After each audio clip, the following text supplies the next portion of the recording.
கத்திரிக்காயில் இந்த மாதிரி தொக்கு செஞ்சு சுட சுட சாதத்தில் போட்டு ட்ரை பண்ணி பாருங்கள். ரொம்ப அருமையாக இருக்கும்.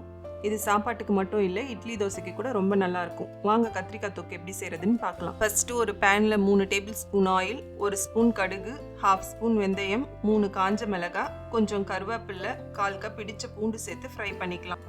பூண்டு லைட்டாக கலர் சேஞ்ச் ஆனதும் 1 கப் சின்ன வெங்காயம், 3 பச்சை மிளகாய் சேர்த்து வதக்கிக்கலாம். கூடவே தேவையான அளவு உப்பு சேர்த்து நல்லா கலந்து விட்டுக்கலாம். இப்போ 2 கப் பொடியாக நறுக்கின கத்திரிக்காய் சேர்த்து நல்லா வதக்கிக்கலாம்.